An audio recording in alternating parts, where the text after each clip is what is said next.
பயங்கரவாத தடை சட்டத்துக்கு கீழே கைது செய்யப்பட்டு தடுத்து வைக்கப்பட்டிருக்கக்கூடிய அரசு புலனாய்வு பிரிவோட முன்னாள் பிரதானி சுரேஷ் சலேவுக்கு நீதிமன்றத்தில் ஒரு மிகப்பெரிய பின்னடைவு ஏற்பட்டிருக்கு அப்படின்னு சொல்லலாம்.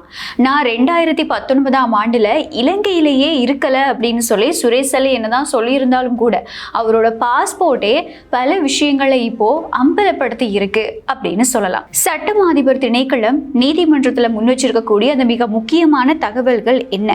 64 பக்க பாஸ்போர்ட்ல 18 பக்கங்களை மட்டுமே சுரேஷ் சலே நீதிமன்றத்துல எதுக்காக சமர்ப்பிச்சாரு? இதுக்கு பின்னாடி மறைஞ்சிருக்கக்கூடிய மர்மங்கள் என்ன அப்படிங்கிற தொடர்பான முழுமையான தகவல்களை இந்த வீடியோல பார்க்கலாம். அம்மா பரமேஸ்வரி ஜோதிடம். உலக புகழ்பெற்ற ஜோதிடர் பண்டிட் துளசிராம். எந்தவித பிரச்சனையானாலும் 100% உத்தரவாதத்துடன் நடந்தவை நடக்கவிருப்பவை மிக துல்லியமாக கணிப்பார். அழையுங்கள். ஷானி அபிஷேகரை என்ன விசாரிக்க கூடாது அப்படிங்கிற ஒரு கோரிக்கையை முன்வச்சு சுரேஷ் சலே மேன்முறையீட்டு நீதிமன்றத்துல ஒரு மனுவை தாக்கல் செஞ்சிருந்தாரு. இந்த மனு மீதான விசாரணை நேற்றைய தினம் நீதிமன்றத்துல நடந்தது. இந்த சந்தர்ப்பத்துல பிரதி சொலிசிட்டர் ஜெனரல் சுகந்தி ஹேரத் அதிர்ச்சி தரக்கூடிய பல தகவல்களை வெளிப்படுத்த இருந்தாங்க. சுரேஷ் சலே தன்னோட மனுவில் 2019ஆம் ஆண்டு ஜனவரி மாதத்துல நான் இந்தியாவுக்கு போயிருந்தேன், அதே ஆண்டு டிசம்பர்ல தான் நான் மறுபடியும் நாட்டுக்கு திரும்பி இருந்தேன் அப்படின்னு சொல்லியிருந்தாரு. ஆனா அவரோட பாஸ்போர்ட்டை பரிசோதனை செஞ்ச சந்தர்ப்பத்துல தான் 2019ஆம் ஆண்டு மே மற்றும் ஜூன் மாதங்கள்ல சுரேஷ் சலே இந்தியாவுக்கு போனதுக்கும் இந்தியாவிலிருந்து வெளியேறினதுக்குமான முத்திரைகள் காணப்பட்டு இருக்கு. அதாவது ஜனவரியிலிருந்து டிசம்பர் வரைக்கும் இந்தியாவில் நான் தொடர்ந்து இருந்தேன் அப்படின்னு சொல்லி சுரேஷ் சலே சொன்னது மிகப்பெரிய பொய் அப்படிங்கிற விஷயம் நேற்று தினம் நீதிமன்றத்தில் வெளிப்படுத்தப்பட்டிருக்கு. அது மட்டும் கிடையாது, ஈஸ்டர் ஞாயிறு தாக்குதலுக்கு ஒரு மாதத்துக்கு முன்னாடியே, அதாவது 2019ஆம் ஆண்டு பிப்ரவரி இல்லைன்னா மார்ச் மாதங்கள்ல சுரேஷ் சலே இலங்கையில தான் இருந்தாரு அப்படிங்கிறத முன்னாள் பாதுகாப்பு செயலாளர் ஹேமசிறி பெர்னாண்டோவோட வாக்குமூலம் உறுதிப்படுத்தி இருக்கு. அன்றைய நாள்ல இருந்த ராணுவ தளபதி மகேஷ் சேனாநாயக்க தன்னை தொடர்பு கொண்டு சுரேஷ் சலே உங்களை சந்திக்க விரும்புறாரு அப்படின்னு சொன்னதா ஹேமசிறி பெர்னாண்டோ சிஐடி கிட்ட சொல்லி இருக்காரு. சுரேஷ் சலே அந்த சந்தர்ப்பத்துல இலங்கையில இருந்ததுனால தானே அவர் பாதுகாப்பு செயலாளரை சந்திக்கணும் அப்படின்னு விரும்பி இருக்காரு. அதே மாதிரி பிரான்ஸ்ல வச்சு சிஐடியால பதிவு செய்யப்பட்ட ஆசாத் மௌலானாவோட வாக்கு மூலமும் இந்த சர்ச்சைக்குரிய காலப்பகுதியில சுரேஷ் சலே இலங்கையில தான் இருந்தாரு அப்படிங்கிறத தெளிவா எடுத்துக்காட்டி இருக்கு. இவ்வளவுதான் நடந்திருக்கா இந்த சுரேஷ் சலேவோட வழக்கு விசாரணையில அப்படின்னு கேட்டீங்கன்னா இல்ல, அதையும் தாண்டி இன்னும் பல விஷயங்கள் தெரிய வந்திருக்கு. அடுத்ததா இந்த பாஸ்போர்ட்டை சமர்ப்பிக்கிறதுல என்னென்ன மர்மங்கள் நடந்திருக்கு அப்படிங்கிற விஷயமும் நேற்று தினம் நீதிமன்றத்துல வெளிப்படுத்தப்பட்டிருக்கு.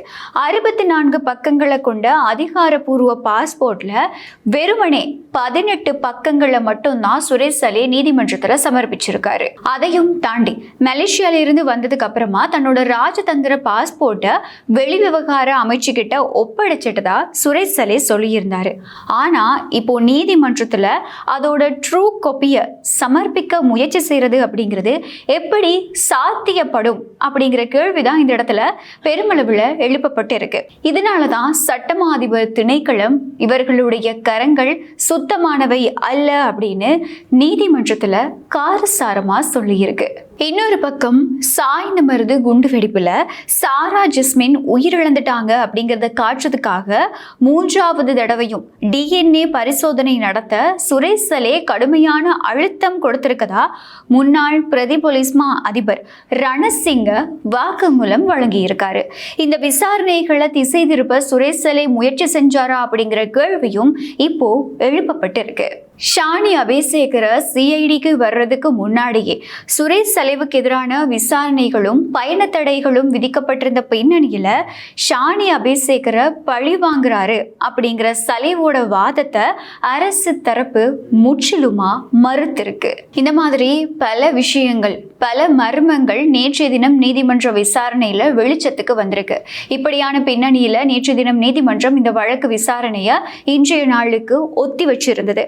பாஸ்போர்ட் பொய்கள் எல்லாமே அமலமாகி இருக்கக்கூடிய பின்னணியில இன்றைய நாள்ல இந்த வழக்கு விசாரணையில என்ன நடக்க போகுது அப்படிங்கிற ஒரு பெரிய எதிர்பார்ப்பும் கேள்வியும் இருக்கதான் செய்யுது. பொறுத்திருந்து பார்க்கலாம். இன்றைய நாள்லையும் இந்த வழக்கு விசாரணைகள் முடிவடைஞ்சதுக்கு அப்புறமா இன்னைக்கு நீதிமன்றத்துல என்ன மாதிரி இந்த வழக்கு விசாரணைகள் நடந்திருக்கு அப்படிங்கிறத உங்களுக்கு தெரியப்படுத்துறதுக்கு நாங்க தயாரா இருக்கோம். தொடர்ந்தும் எங்களோட இணைந்திருங்க.